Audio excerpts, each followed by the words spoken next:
#1 news network. And you're watching News 9. English news as it should be. Good morning, you're watching News 9. I'm Karthik Malhotra and we've got a power-packed show ahead of us. First up on the show, Donald Trump doesn't want big tech to hire Indians. We'll try and get an answer to that as to what is going on inside that mind of Donald Trump. Also on the show, with air emergencies making headlines every day, from tire bursts and plane crashes to tire bursts to fires and flight diversions and cancellations. We try to understand where does the buck finally stop. Parvez Samania will be here to decode that for us. And also on the show, markets seem to be losing their momentum at a time like this. Where should retail investors like you and me put our money? Nishal Maheshwari will answer those questions. You're watching Morning Brief at 9.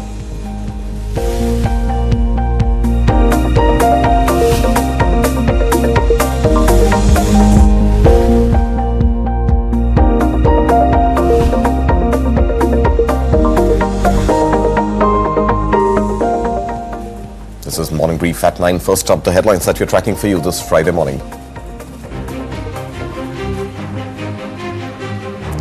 US President Donald Trump urges big tech firms to stop hiring overseas, including in India, and focus on creating AI jobs in the United States.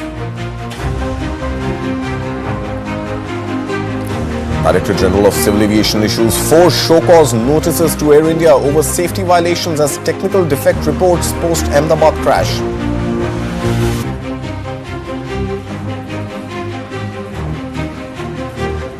India and UK signed landmark free trade agreement eliminating tariffs on key goods, boosting $34 billion in annual trade and unveiling Vision 2035 to deepen ties in defence, technology and clean energy. Meanwhile, India and UK signed MOU to crack down on organised crime and economic offenders, aiming faster action on fugitives as legal loopholes continue to make UK a safe haven for India's most wanted. Prime Minister Modi concludes UK visit, begins Maldives leg to attend Independence Day celebration, inaugurate India-funded projects and discuss Indian Ocean security cooperation. Meanwhile, India and Indonesia signed 3-year pact to strengthen palm oil trade, enhance food security, promote sustainable practices and support smallholder farmer amid $26 billion bilateral trade ties. Enforcement Directorate raids 35 locations linked to Anil Ambani firms in a 3,000 crore rupee bank loan fraud probe. Investigates loan diversions, shell companies and undisclosed foreign assets. Market regulator SEBI launches SEBI versus Scam investor awareness drive with market infrastructure institutions and Association of Mutual Funds in India to tackle financial frauds, warn against fake trading apps, influencers, deep fakes and promote safe investing practices in securities market. And Meta removes 6 lakh Instagram and Facebook accounts for predatory behavior targeting minors, flags over 1.35 lakh for sexualized content, 5 lakh for inappropriate interactions, rolls out new teen safety features in a major crackdown.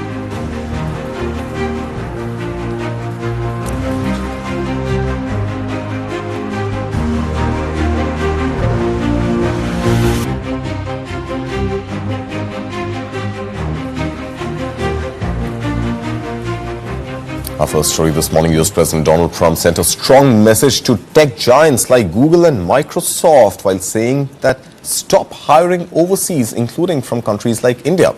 Now, speaking at an AI summit in Washington, President Trump said American companies must focus on creating jobs at home rather than building factories in China or hiring Indian tech workers. President Trump slammed what he called the tech industry's globalist mindset, accusing firms of taking advantage of American freedom while investing heavily abroad and even censoring US citizens. Now, while calling for patriotism and national loyalty from Silicon Valley and beyond, Trump said, under President Trump, those days are over.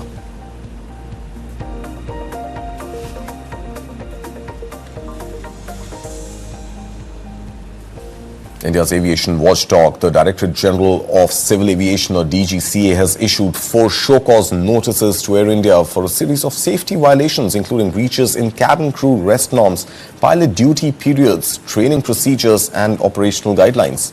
And these notices were issued on July 23rd, over a month after the deadly crash of an Air India Boeing 7878 aircraft in Ahmedabad that claimed 260 lives.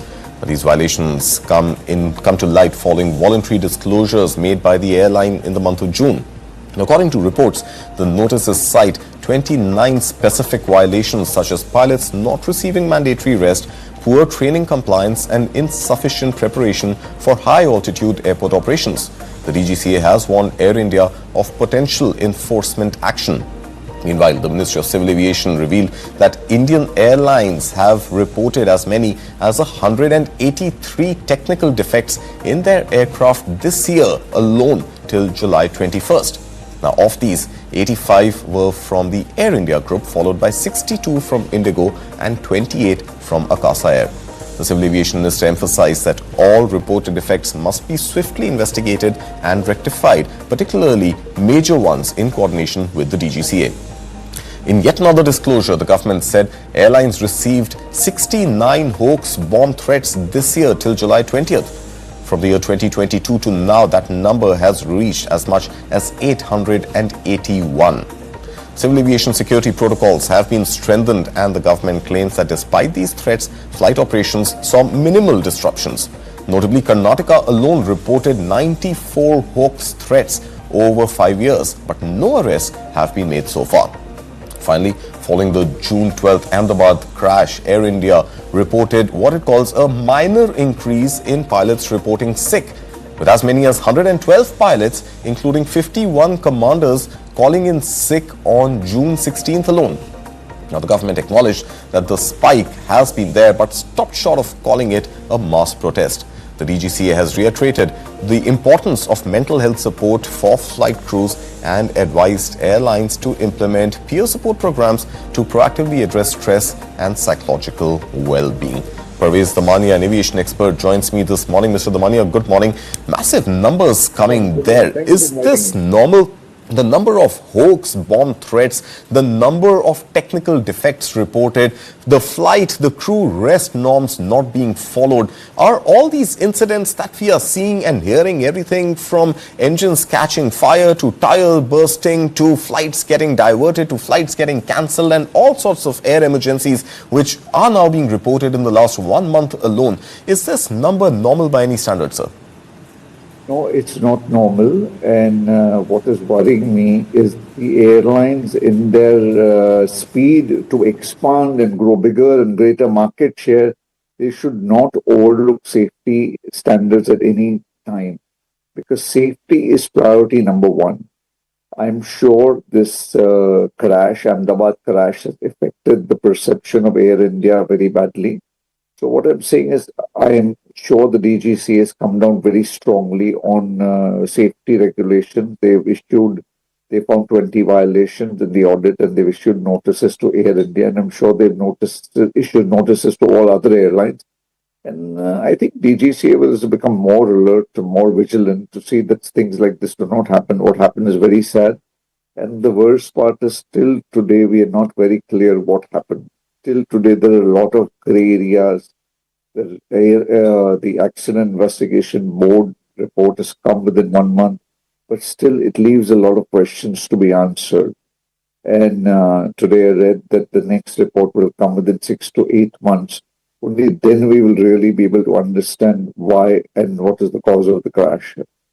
And I think, a major incident like the Air India Ahmedabad flight, which crashed on the way to London, in fact, just shortly after taking off 31 seconds in the air, is, of course, a major incident, and that requires extensive investigation. But 183 defects reported in just half a year from Jan 1st to July 21st. 183 defects, sir, in almost as many days. That is 1 defect a day, and more than half of that coming from Air India Group alone. something has seriously gone wrong. Is it to do with the maintenance of aircraft? Is it to do with not enough skilled manpower? Is it the fact that we are still dependent on parts and supplies and MROs outside of India? What seems to be the crux of the issue, sir? See, I don't think Air India would spare any costs in the quality of maintenance, engineering, or spare parts. But see, certain defects will come up from time to time. No airline can run 100% without any defects or any maintenance issues. I'm sure you must have read the airline investigation report. In that report also it said that when the plane landed from Delhi to Ahmedabad, there was a defect in the plane, which the pilot pointed out to the engineer, and the engineer corrected it, the pilot signed off the plane. So see, certain technical issues will keep coming up. It's not that there will never be any defect, there will never be any issue, there will never be any minor violation. But they should, of course, they should not be there. There should be zero violation. But at the same time, sometimes small violations occur, but they should not happen. And I'm sure the DGC, after this crash, so many people losing their lives, will become more vigilant and more alert. And I'm sure the airlines will also become more vigilant, more. No airline would like to have got into a situation like this. So I think everybody will be more alert. See, these planes are the best in the business. Boeing and Airbus supply the best aircraft. They're the only suppliers now in the market. And incidentally, the market is completely controlled now by Indigo and Air India. So just that they have to be more and more careful and more vigilant in the situation. I mean, they need to be more vigilant, sir, but the question really is, where does the buck finally stop? Does the buck stop with airlines? No, the airlines, see, the DGCA cannot be on every aircraft, on every plane. That's right, sir. But then enforcement is something that people look up to DGCA for, and just issuing show-cause notices, is that enough, sir? But see, DGCA has even today a tremendous amount of posts vacant. It has come in the paper, it's officially been declared. Right. But see, the other, whether you can say the good part or the bad part is, the Indian aviation is growing at such a fantastic speed, which is great. The passengers in the country supporting the aviation industry in a very big way. That sometimes I feel the infrastructure and the management cannot keep up pace with it. So even at the cost of slowing down your growth, slowing down your expansion, one should see that the safety standards are maintained, so such incident cannot happen. This incident has not only made Air India look poor, but it's also affected the perception of our country because so many international passengers. But the point I'm trying to get to is, sir, that Indian airlines pretty much operate in what many refer to as a duopoly. You have two large airlines controlling more than 80% of the market. At a time like this, yes, is it difficult for DGCA to actually ground an airline like Air India? Well, no. Today, let's be realistic. It is not possible for DGCA to ground any of these two airlines. So then is DGCA and is the entire aviation ecosystem knowingly putting lives at stake with so many bomb threats, so many technical snags that get reported, flight diversions, cancellations, fires, tire bursts? I mean, at some point, it is beginning to disturb Indian flyers as well, sir.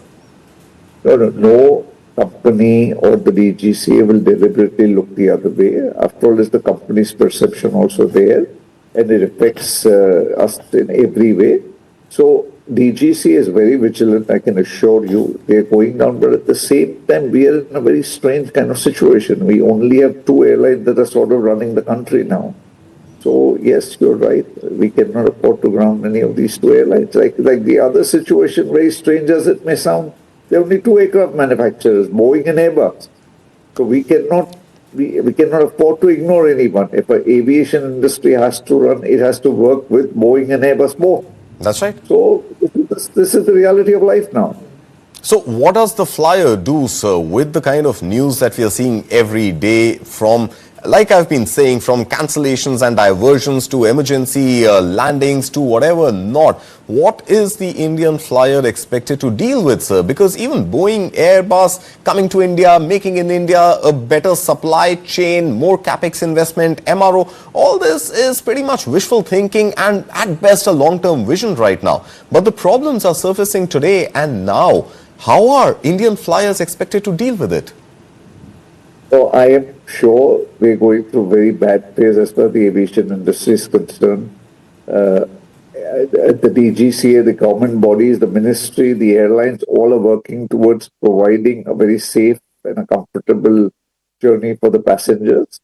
So I'm sure everybody is working at it. I don't think one needs to worry. Even today, in spite of all this, flying is the safest form of transport in the world.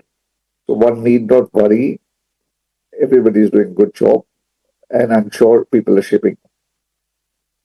I think it's easier said than done to not worry, sir. But yeah, I think it seems to be pretty much a stalemate at this moment where DGCA finds its hands tied because of the duopoly in the aviation market. Airlines are obviously grappling with parts, with maintenance, but at the end of the day, all of this causing, at best, stress to Indian flyers. Mr. Damania, thank you so much for your time this morning and for joining us here with your input. And with that, we will slip into a short break. More stories coming up on the other side. You're watching Morning Brief at 9.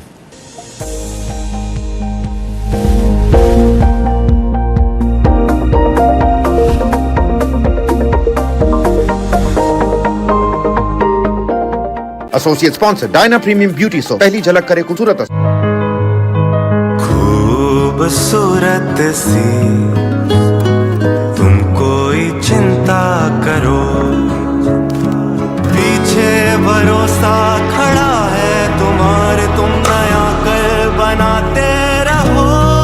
जब कोई हमारी बाकी चिंताओं को संभाल लेता है तो हम कर पाते हैं खूबसूरत सी कोई चिंता।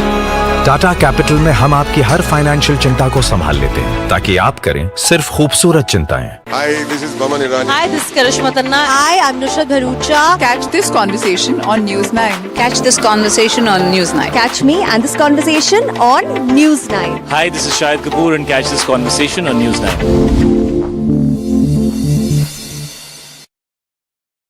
फिर ये डुगडुगी गई कहाँ? पापा के साथ साथ सारे सपने भी चले गए और अपने बच्चों के सपनों के साथ ऐसा कुछ नहीं होने देना। वो कैसे? पहले से लाइफ इंश्योरेंस का टर्म प्लान ले रखा है। बड़े भैया सपनों को रखो सुरक्षित टर्म प्लान के साथ। सबसे पहले life insurance.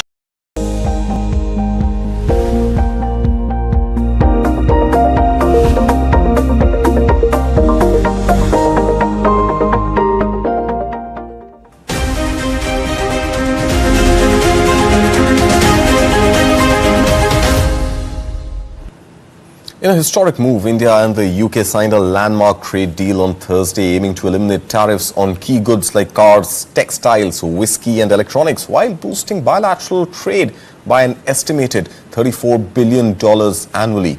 The Comprehensive Economic and Trade Agreement was inked by Commerce Minister Piyush Goyal and UK Trade Secretary Jonathan Reynolds in the presence of Prime Minister Narendra Modi and UK Prime Minister Keir Starmer. Now, the trade pact, the UK's biggest since Brexit, also introduces a double contribution convention exempting Indian employees from UK social security payments for up to 3 years. Both leaders also unveiled Vision 2035, a roadmap to deepen cooperation in defence, clean energy technology as well as migration.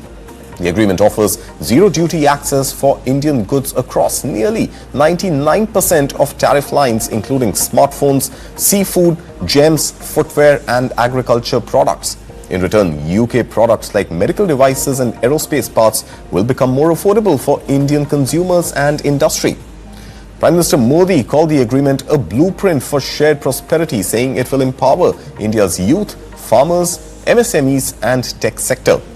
UK Prime Minister Starmer hailed it as a major win for Britain, promising thousands of new jobs and lower prices on Indian imports. The free trade agreement also gives a major boost to India's electronics exports, slashing duties on smartphones, inverters and fiber cables. Industry bodies say this supports the Make in India for the World initiative and could help India reach $500 billion of electronics exports by the year 2030. Here are the key takeaways that we have for you on the screen.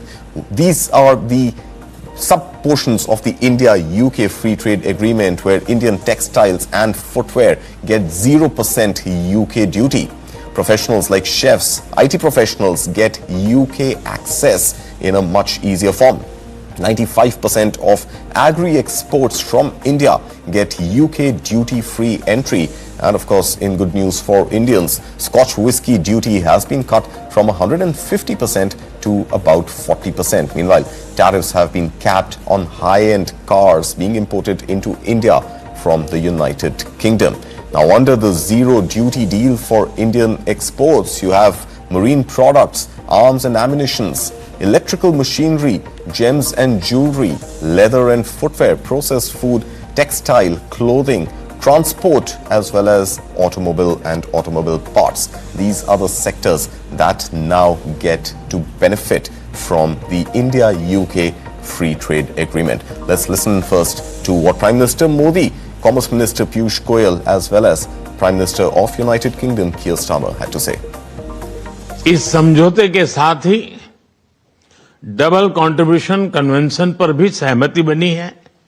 इसे दोनों के service sector, विशेषकर technology और finance के उसको एक नई ऊर्जा मिलेगी। ईज ऑफ डूइंग बिजनेस को गति मिलेगी। कॉस्ट ऑफ डूइंग बिजनेस घटेगा और कॉन्फिडेंस ऑफ डूइंग बिजनेस बढ़ेगा। साथ ही यूके की अर्थव्यवस्था को भारतीय स्किल टैलेंट मिलेगा। इन समझौतों से दोनों देशों में निवेश बढ़ेगा और रोजगार के नए अवसर बनेंगे। इतना ही नहीं, दो लोकतांत्रिक देशों और विश्व की दो बड़ी इकोनॉमीज के बीच हुए ये समझौते वैश्विक स्थिरता और समृद्धि को भी बल देंगे। Our farmers will get a lot of opportunities because we can process those farm products and market them in the United Kingdom. Our MSME sector will get a plethora of opportunities in aircraft parts and auto components, various engineering products. Our textiles will see a massive spurt in demand because now on a competitive basis, we will be right on top with zero duties. Similarly, whether it's leather, whether it's footwear, whether it's toys, whether it's furniture, whether it's pharma products, a very wide range of India's own strengths, which we are currently exporting in big measure across the world, will find markets in the United Kingdom.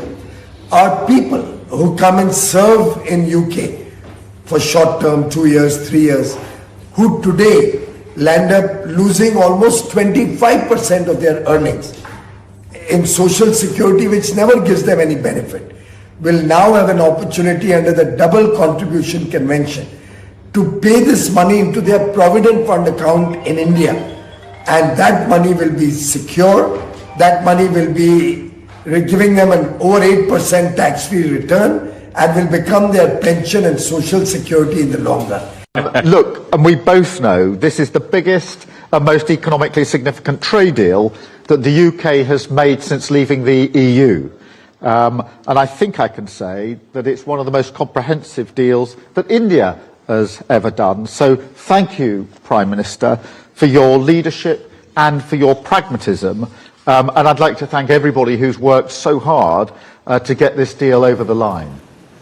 And meanwhile, in a big step forward, the CBI and UK's National Crime Agency have signed an MOU to boost cooperation in the fight against organised crime, corruption and economic offences. The deal aims to fast-track information sharing and joint action, signalling a firmer stance against financial fugitives. But why is the UK seen as a safe haven for India's most wanted? Here's why fugitives love the United Kingdom. Number one, the UK's legal system is strong but slow. There are multiple appeals which drag extradition cases for years. Under the UK Extradition Act of 2003, fugitives can stall removal citing human rights, prison conditions and more. There's no automatic approval despite a 1992 treaty. Very few have actually been sent back. Now, big names like Lalit Modi, Nirav Modi and Vijay Mallya have all used these legal loopholes to dodge extradition. The big question now is, will this joint crackdown finally bring India's fugitives back home? Last point, the MOU that's been signed between the CBI and the National Crime Agency of the UK. It is intended to combat instances of corruption, of serious fraud, and organized crime. There has been some cooperation on that. And moving on, Prime Minister Narendra Modi concluded his two-day official visit to the UK on Thursday. In the second leg of his four-day two-nation tour, Prime Minister Modi embarked on a two-day state visit to Maldives at the invitation of President Mohammad Muizzu. Prime Minister Modi will attend the Maldives' 60th Independence Day celebration in the capital Malé on Saturday. Remember, Prime Minister Modi is the first foreign head of state to be hosted by President Muizzu. Prime Minister Modi will also inaugurate development projects funded by India. The Indian government had extended crucial financial support by rolling over the $50 million treasury bill for another year. Prime Minister Modi will hold bilateral talks with President Muizzu, which will include national security concerns in the Indian Ocean region. Remember, India continues to assist Maldives by training its defense personnel, as the two sides also have robust defense and security cooperation, including naval exercises.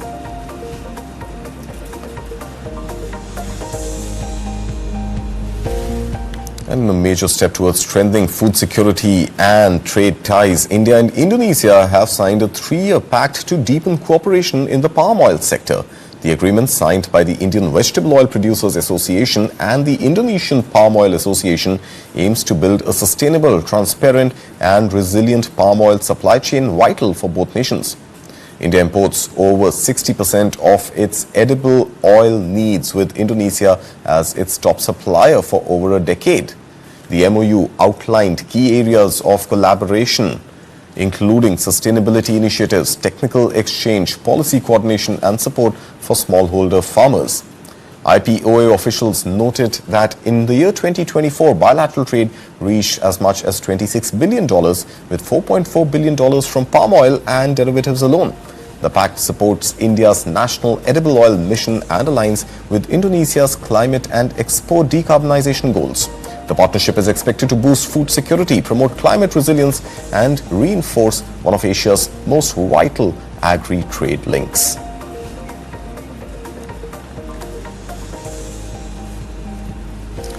And time for a short break, but coming up on the other side of the break, we'll have market expert Nishal Maheshwari decode what is holding back investors from Indian markets, as Sensex has opened in the red again and Nifty 50 is below the 25,000 level. We'll decode what is happening in the Indian stock market.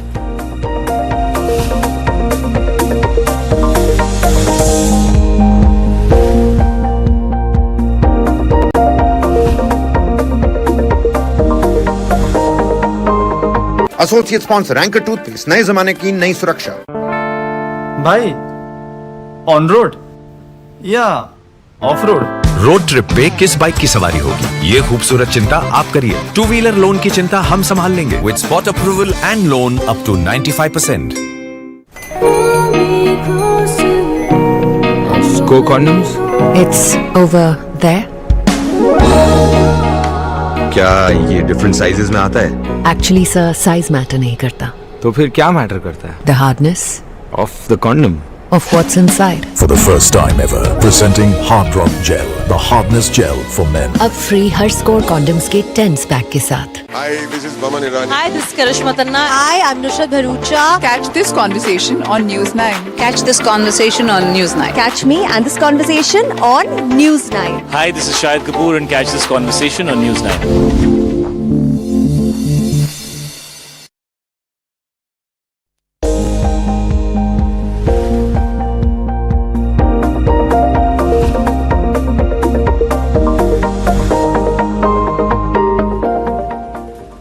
Back, you're watching Morning Brief at 9 time to understand what's going on the Lal Street. It's been a choppy week. We've seen ups and downs on the Lal Street, but it seems to be the second straight day of losses on the Lal Street this morning. Nifty 50 is below the 25,000 levels, and Sensex is also down again, almost 150 odd points to about 81,785 odd levels at 9:25 a.m. Just 10 minutes into market opening. Yesterday's session saw Sensex lose almost 500 odd points on the index. Meanwhile, volatility in the Indian stock markets has increased and it's up to about 11.13 levels on the India Volatility Index. Now, let's look at the Nifty 50 heat map and try and see which are the sectors and are there any gains which any sector, any stock is reporting. And that's pretty much almost a no. The entire map is red this morning. Even stocks like Eternal, which had seen a massive rally, seem to be on some sort of a profit booking spree this morning. Even Eternal is down about 0.6%, but Reliance, that lost almost 1.3% or so in trade yesterday, has also opened weak. The stock is down about 1/3 of a percentage point. Meanwhile, no relief for the IT sector, continuing to lose. In fact, Infosys had lost about a percentage or so in its share price yesterday. The stock is down about 0.5% again this morning, and overall, all major Nifty 50 IT stocks continue to reel in red this morning. Similar story coming even from the consumer durables side. Maruti Suzuki is down about 0.7 of a percentage point. Bajaj Auto is down about 1.8% or so in trade this morning. Even the financial services sector not looking great. HDFC Bank is down about 0.4 of a percentage point. ICICI Bank offering some relief to investors. The stock is up about 1/3 of a percentage point. We've got Nishal Maheshwari, market expert, with us on the show this morning. Mr. Maheshwari, thank you so much for joining us and good to have you back on News9. Help us understand what's really going on in the market. Why are markets losing steam? Hi, thanks for having me. I think there have been a few issues basically which are still lingering on. And I think one of them is basically no clarity as far as the tariffs are concerned. I think that is one of the issues basically which is keeping the market held back a bit basically.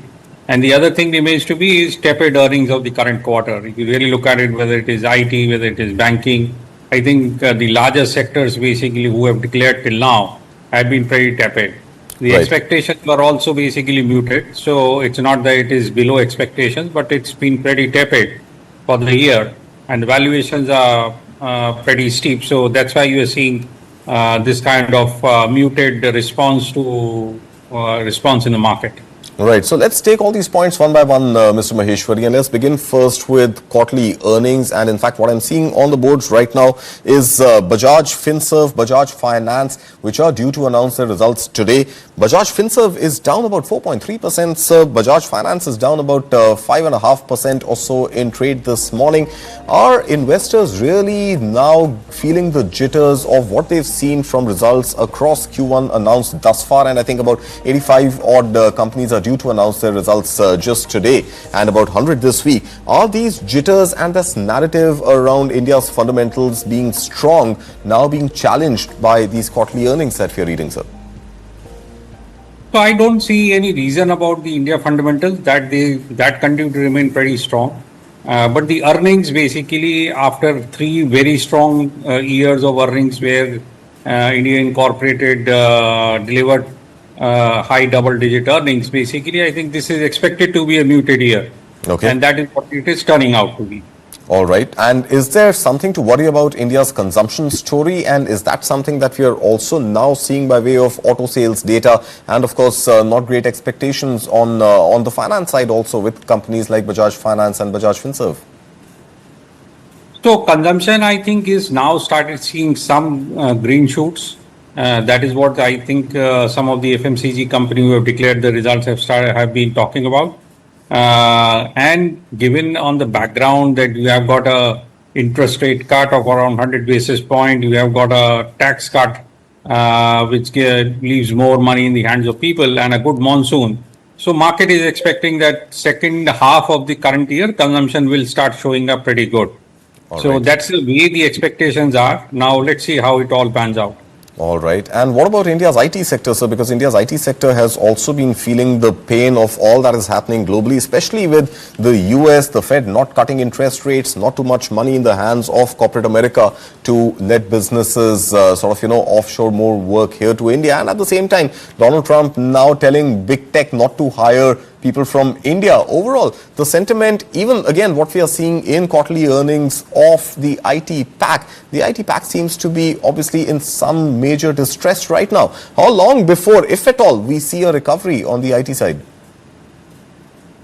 So IT results have been muted, rather below expectation also in case of IT, some of the companies. So that's why you're seeing a sell-off happening in the IT sector. Most of the companies do not have a very strong visibility, at least for the second half, at least for the next 1 or 2 quarters. So they are not giving a very strong guidance. So I think that's why the market continues to remain a bit jittery on the IT sector. We have seen some sell-off happening. I think it is going to remain like this for at least a quarter or two. Another quarter or two of pain likely to stay. And Mr. Maheshwari, the first point that you had made regarding some announcement on India's trade deal, a mini trade deal, interim trade deal with the United States, has been all elusive. And of course, perhaps even the 1st August deadline is unlikely to be met, given what we are hearing of the US negotiators, trade negotiators coming down to India later in the month of August. Overall, the understanding was that markets had priced in tariffs. 26% tariffs was priced in by the markets soon after the April 2nd tariff announcements, Liberation Day announcements by Donald Trump. But now that we are closer to some sort of a trade deal perhaps in the making, and big question marks on that, of course. Overall, why are markets reacting negatively right now to no deal? A deal would, if anything, just be a bonus. But priced in 26% already, or do you think that wasn't really the right narrative? So, as you know, basically, market doesn't like uncertainty. So, once you are clear saying it's going to be 26, 30, 24, 14, whatever number it is, market immediately prices it in and basically goes ahead. Now, this kind of uncertainty is basically is a mood killer, basically. So that's why I believe that market is going to remain jittery till the number is out. And once the number is in, basically, if it is positive, you will see a big leg up. Or if it's negative, you will see one sharp correction, and that's the end of it. And that's what I think the market is waiting for. Okay, so apart from tariffs, are there any other specific triggers? Because quarterly earnings are now pretty much, more than halfway through. So at least the big companies have more or less announced their results. So Q1 is one of the uncertainties which is pretty much going out. We know tariff uncertainty is going to linger for another few weeks for sure. And there's hardly any likelihood of Fed Chair Jerome Powell cutting interest rates in the US. So are there any other triggers whatsoever that markets would be right now waiting for before we see some swing? So I think consumption is one basically where I think market is waiting, saying that it comes back strongly, because I think growth is a bit weaker than what market was expecting. And the resurgence in consumption also, I think that is also market is awaiting. So I think post the monsoon season and the festival season, that's where market is going to be waiting for a direction, whether there is a strong demand in the system or not. If there is a strong demand, you will start seeing a run-up happening in the second quarter itself. All right, Mr. Maheshwari, thank you so much for those inputs, and thank you for your time and for being here with us on News9 this morning. Thank you. And moving on, in a major development, the Enforcement Directorate on Thursday raided over 35 locations in Mumbai as part of an ongoing probe into a 3,000 crore rupee loan fraud and alleged money laundering involving companies linked to Reliance Group Chairman Anil Ambani. The searches carried out under the Prevention of Money Laundering Act targeted more than 50 companies and 25 individuals. The ED is reportedly investigating loan diversions between the years 2017 and 2019, when Yes Bank extended massive credit lines to Ambani's group firms. Officials suspect illegal loan routing, fraudulent shell firms, and even a bribe nexus between Yes Bank promoters and Reliance-linked entities. The case has links to 2 CBI FIRs and reports from regulators like market regulators SEBI, the NFRA and National Housing Bank, all pointing to a well-planned scheme to siphon public funds by cheating banks, investors as well as shareholders. Now, while Reliance Power and Reliance Infrastructure have distanced themselves from the matter, saying Anil Ambani is not on their boards, the ED is also probing undisclosed foreign assets and another 10,000 crore rupee fund diversion involving Reliance Infrastructure. Additionally, 1,050 crore rupee fraud between Reliance Communication and Canara Bank and suspected quid pro quo deals in a 2,850 crore rupee worth of 81 T-bonds are under the scanner. Now, after the ED conducted the search operations at the premises of Anil Ambani's firms on Thursday, Reliance Infrastructure and Reliance Power released a statement clarifying that the recent actions have absolutely no impact on the business operations, financial performance, shareholders, employees, or any other stakeholders of Reliance Infrastructure and Reliance Power. The company further said in the statement that media reports appear to pertain to allegations linked to transactions of Reliance Communication Limited or Reliance Home Finance Limited, which are over 10 years old. It has also been clarified in the press note that Reliance Power is a separate and independent entity which has no business or financial connection to RCOM or RHFL. Currently, RCOM has been going through a corporate insolvency resolution process under the Insolvency and Bankruptcy Code of 2016 for over 6 years, whereas RHFL has been fully resolved according to the judgment of the Supreme Court of India, as per the statement.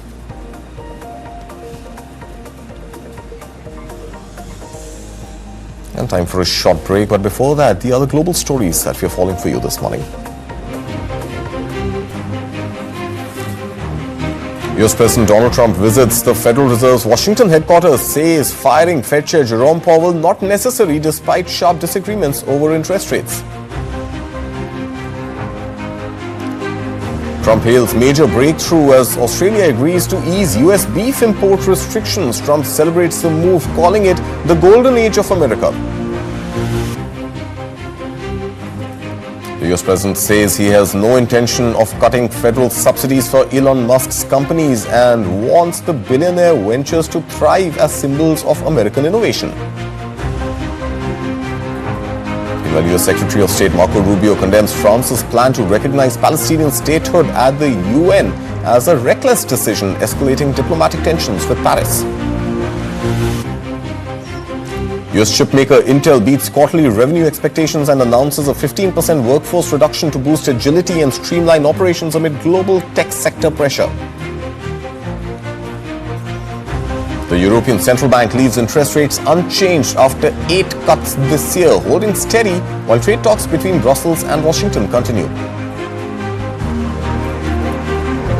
All 49 aboard die as plane crashes in Russia's Far East. Probe focuses on landing and aging Soviet-era aircraft. President Vladimir Putin expresses condolences. The China-EU summit in Beijing overshadowed by economic and geopolitical strains as Chinese President Xi Jinping criticizes recent EU trade measures.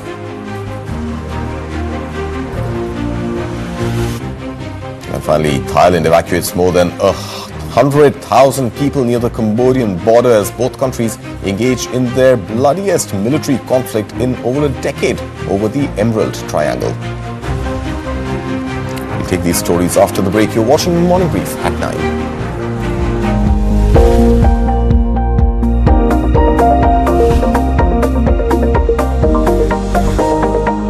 Associate sponsor anchor toothpaste, नए जमाने की नई सुरक्षा. What is to the nines? In literal terms, it's perfection. But to us, it's not just a phrase, it's an attitude. One that starts at your desk and sends a statement to the world. To the nines is about taking charge. It's a way of life where every seam, every fold is crafted with excellence. It's timeless elegance and uncompromising quality made for the corner office. It's the ideas that inspire redefining order and elevating the tabletop. To the nines, for the leaders of today and the visionaries of tomorrow. A deep dive into what matters to you the most. Angles you won't find anywhere else. News that impacts your life.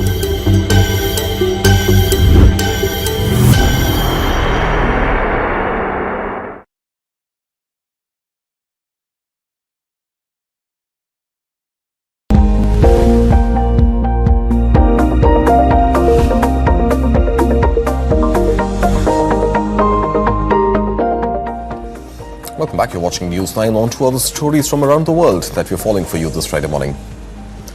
US President Donald Trump visited the Federal Reserve's Washington headquarters on Thursday to inspect its $2.5 billion renovation, an expense he has criticized as extravagant. The visit comes days before a key Fed resetting meeting with Trump, ramping up pressure on Chair Jerome Powell to cut interest rates by 3 full points.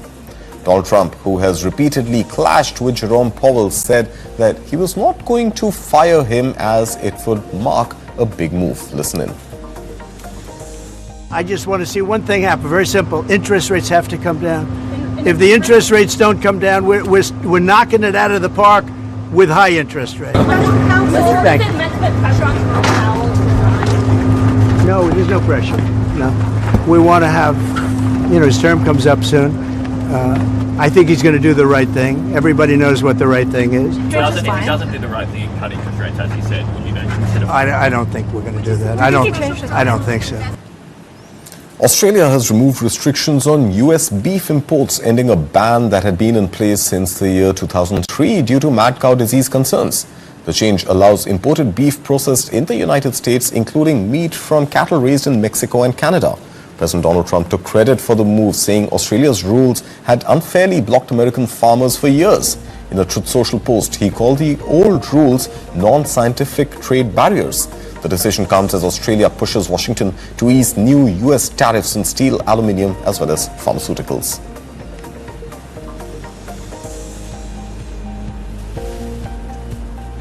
And US President Donald Trump has clarified on Thursday that he has no intention of stripping federal subsidies from Elon Musk's businesses, despite speculation otherwise. In a statement on social media, Trump said that he wants Musk and all businesses within the US to thrive. The comment follows Musk's warning to Tesla investors that cuts in government support for electric vehicles could mean a few rough quarters for the company. Musk, once a key Trump ally and head of the Department of Government Efficiency, left the administration in late May but remains influential in broader tech and business landscape.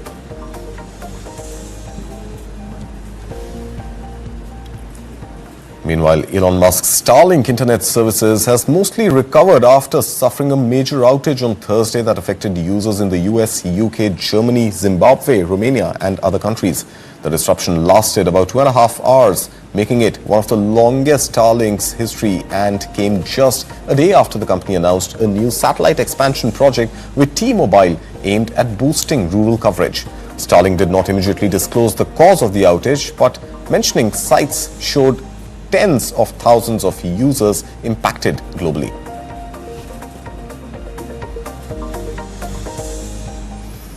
And US President Donald Trump's plan to impose a new 50% tariff on all Brazilian products from August 1st could devastate the South American nation's citrus belt as factories scale back production and orange farmers consider leaving fruit to rot amid a sharp drop in prices. Take a look at this report. Brazil's citrus farmers are weighing drastic measures as steep U.S. tariffs loom on the horizon. That includes abandoning their crops to rot unharvested, as U.S. President Donald Trump plans to impose a 50% tariff on all Brazilian products starting August 1st. Just the threat of the new tariff has sown chaos even before being enacted.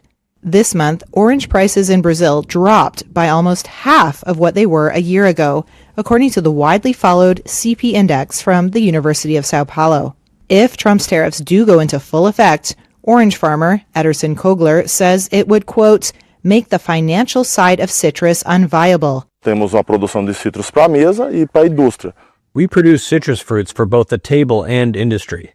And once the industry is affected by these tariffs, it will certainly make the export of concentrated citrus juice unviable.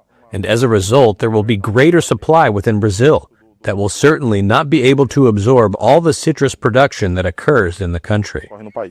When you peel back the layers of the new trade policy, it's not just Brazilian farmers who would bear the brunt. U.S. consumers will also be squeezed. An astounding half of the orange juice Americans drink comes from Brazil, under household brands such as Tropicana, Minute Maid, and Simply Orange. Brazil, which produces 80% of the world's orange juice, will be hard to replace too. That's because the U.S. has become more dependent on orange juice imports in recent years due to the citrus greening, crop disease, hurricanes, and spells of freezing temperatures. Kogler says it won't be easy to replace American consumers either. Porque uma vez isso acontecendo, a indústria... Once this happens, the industry will be unable to absorb or export this juice. It will have to try to find other markets. But these things don't happen overnight. Coisa que não acontece do dia para a noite, né?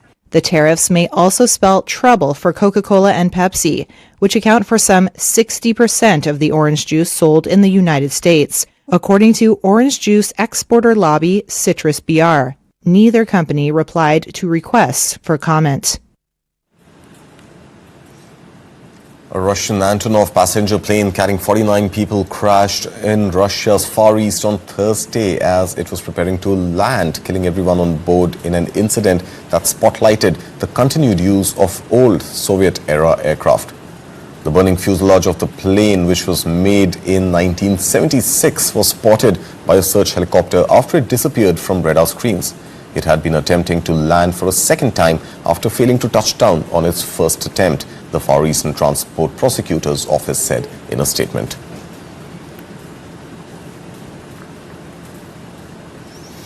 Chinese President Xi Jinping urged top European Union officials on Thursday to properly handle differences and frictions as he criticized Brussels' recent trade actions against Beijing at a 10th summit dominated by concerns on trade and the Ukraine war.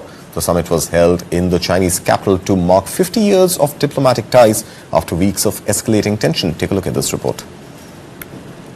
China and the European Union held a tense summit on Thursday, dominated by trade concerns and Ukraine. Chinese President Xi Jinping urged top EU officials to properly handle differences and frictions. He also criticized the EU's recent trade actions against Beijing. The more complex and challenging the international situation becomes, the more China and Europe need to strengthen communication, enhance mutual trust, and deepen cooperation, so as to contribute greater stability and certainty to the world through a steady and healthy China-Europe relationship. Expectations were low for the summit in the Chinese capital. It was built to mark 50 years of diplomatic ties after weeks of escalating tension and concerns over its format. Chinese state media reported Xi told European Commission President Ursula von der Leyen that current challenges facing Europe don't come from China. He further urged the EU to adhere to open cooperation after von der Leyen earlier called for a rebalancing of trade ties.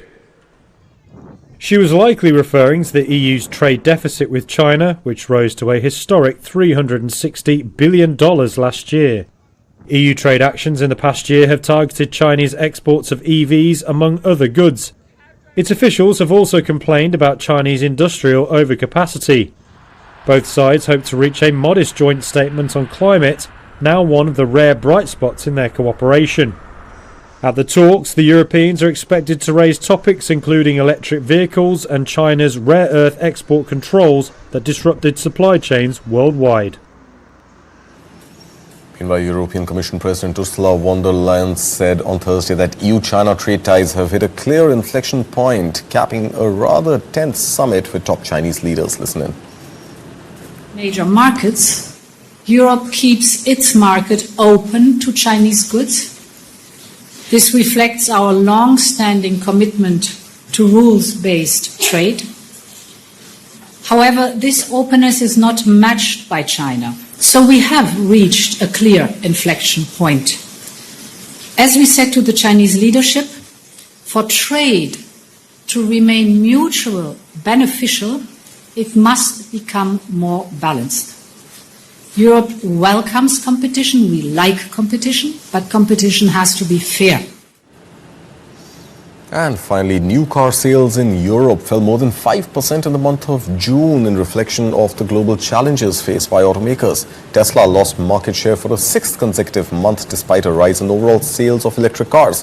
While the four best-selling groups in Europe, Volkswagen, Stellantis, Renault and Hyundai, all sold fewer cars than in June last year. We leave you with that report.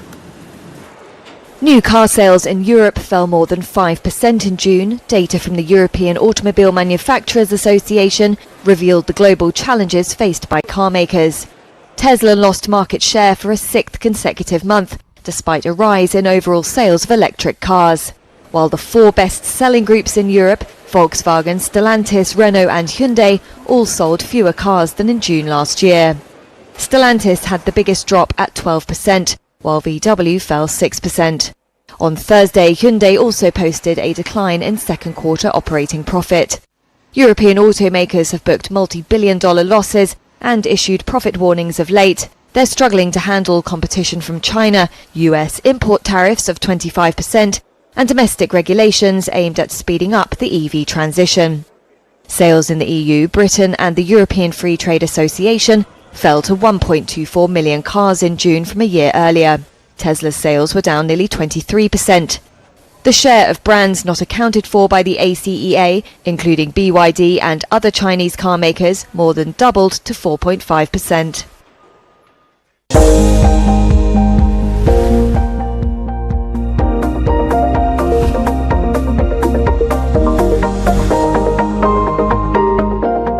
Associate sponsor anchor toothpaste नए जमाने की नई सुरक्षा. What is to the nines? In literal terms, it's perfection. But to us, it's not just a phrase, it's an attitude. One that starts at your desk and sends a statement to the world. To the nines is about taking charge. It's a way of life where every seam, every fold, is crafted with excellence. It's timeless elegance and uncompromising quality made for the corner office. It's the ideas that inspire redefining order and elevating the tabletop. To the nines, for the leaders of today and the visionaries of tomorrow. A small window of hope has opened for Nimisha Priya. You know, human beings live by hope. Is Vijay challenging Dravidian party? Payments have been made, but no books inside. If there is corruption at the BO office, maybe I want to learn Hindi, that I do not know how to speak Kannada. Go to the second part. to have Hindi compulsion. 2 kids were asked to clean the toilet because of their caste. All these kids were forced to do it. I will clearly protest against this. 3 passes, Mr. Gowda. People rushed. I'm asking you, what makes Palaniswamy so confident?